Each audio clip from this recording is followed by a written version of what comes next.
আসসালামু আলাইকুম, স্বাগত সবাইকে Laboni kitchen cooking and gardening এ। আশা করি আপনারা সবাই ভালো আছেন।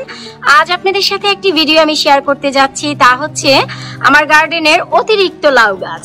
অতিরিক্ত বলতে আমি এই জন্য বলছি কারণ আমার গার্ডেনের সবগুলো লাউ গাছ আমি প্রিপেয়ার করে লাগিয়েছি, আর আমার কাছে বেশ কিছু বীজ ছিল। তখন আমি একটি লাউয়ের বীজ জার্মিনেট করে লাউ গাছ লাগিয়ে দিয়েছি। তো মাশাআল্লাহ সেখান থেকেও আমি লাউ গাছ পেয়েছি। তো আমি শুধু ভিডিওটি এই জন্য শেয়ার করছি যে গাছটি এত লেট করে লাগিয়েছি, তারপরও গাছটি হয়েছে। আর 1G 2G 3G কাটিং করার পর অনেক পরিমাণে লাউ এসেছে। আমি আপনাদের একটু শেয়ার করছি, আপনারা একটু দেখুন, যে দেখলে বুঝতে পারবেন যে এই গাছে কত পরিমাণে লাউ এসেছে।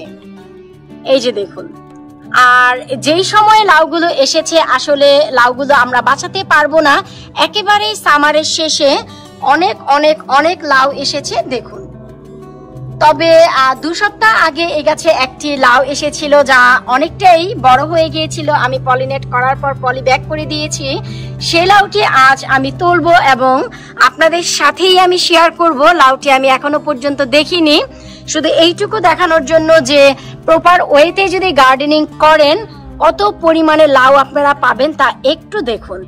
আর যারা গরম কান্ট্রিতে আছেন এই সবগুলো লাউ বাঁচাতে পারবেন। আমি যেহেতু ঠান্ডার দেশে থাকি তাই লাউগুলো বাঁচাতে পারবো না।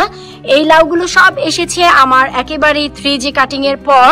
প্রচুর লাউ এসেছে, আমি অলরেডি গুনে দেখেছি 11টি লাউ এসেছে আমার এই একটি গাছে। তো আলহামদুলিল্লাহ 11টি লাউ আমি বাঁচাতে পারবো না। খাবারের মতো একটি খেলে আসলে মন ভরে যায়। আর এই যে একটি ব্যাগ দেখতে পাচ্ছেন, আমি এই ব্যাগটি গত 2 সপ্তাহ আগেই এখানে আমি একটি লাউ পলিনেট করে পলি ব্যাগ করে দিয়েছি। তো এই লাউটি আমি আজ তুলবো, আপনাদের একটু দেখাচ্ছি। দেখুন যে প্রপার ভাবে যত্ন পেয়ে লাউটি কত বড় হয়েছে। তো চলুন আপনাদের সাথে নিয়েই আমি ব্যাগটি খুলছি। আর এই লাউটি যেহেতু আমার বোনাস লাউ, তাই আমি লাউটি একা খাবো না, কিছু বন্ধু বান্ধবের সাথে শেয়ার করব। তো দেখি যে লাউটির কি অবস্থা। মাশাআল্লাহ, লাউটি তো বেশ বড় হয়ে গেছে। ওয়াও! এই লাউটি হতে আমার সময় নিয়েছে পুরোপুরি 18 দিন। 18 দিন আগে লাউটি ছিল একেবারেই ছোট। আমি তখন পরাগায়ন করে দিয়েছিলাম এই লাউটির, তারপর আমি পলি ব্যাগে রেখেছি। এই যে দেখুন, আর যারা জানেন না কিভাবে রাখতে হয়, আমি একটি পলিথিন দিয়ে ঢেকে, এই যে দেখুন নিচে আমি কিছুটা ছিঁড়ে দিয়েছিলাম, এতে করে হাওয়া বাতাস পুরোপুরি পেয়েছে, তাই দারুণ ভাবে বেড়ে উঠেছে। দেখুন কত চমৎকার লাগছে আমাদের এই মনোরম লাউটি দেখতে। আজকে আমার এই ভিডিওটি শেয়ার করার একটি উদ্দেশ্য ছিল, যারা লাউ কিভাবে লাগাতে হয় এবং ফলন কিভাবে পেতে হয় 3 গুণ 4 গুণ। আশা করব আমার ভিডিওর শুরু থেকে শেষ পর্যন্ত আপনারা যদি দেখেন অনেকেরই অভিজ্ঞতা হবে। যারা এবছর একেবারেই নতুন ছিলেন, লাউয়ের চাষ করেননি, পরবর্তী বছর করতে চাচ্ছেন, তাদেরকে বলবো একবার আমার প্রিভিয়াস ভিডিওগুলো দেখে আসবেন। আমি প্রত্যেকটি লিংক এই ভিডিওর নিচে দিয়ে দিব। তারা বুঝতে পারবেন যে প্রপার ভাবে 1G 2G 3G কাটিং করার পর একটি গাছে আপনারা 11 থেকে 15টি লাউ পাবেন।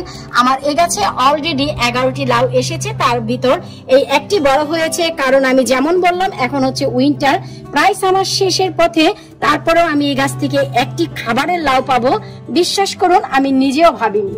আমি অবাক হয়ে গিয়েছি, তাই আপনাদের সাথে ভিডিওটি আমি শেয়ার করছি। আর ইনশাল্লাহ এই লাউটি একা খাবো না, বন্ধু বান্ধবের সাথে শেয়ার করে খাবো। আমি কিভাবে শেয়ার করছি ফ্রেন্ড সার্কেলের সাথে গার্ডেনের সবজি, তারও একটি ভিডিও আমি আপনাদের সাথে শেয়ার করব। আজ বিদায় নিচ্ছি, আবারও নতুন কোনো ভিডিওতে দেখা হয়ে যাবে। ততদিন আপনারা সবাই ভালো থাকুন, আমার পরিবারের জন্য দোয়া করেন। আল্লাহ হাফেজ।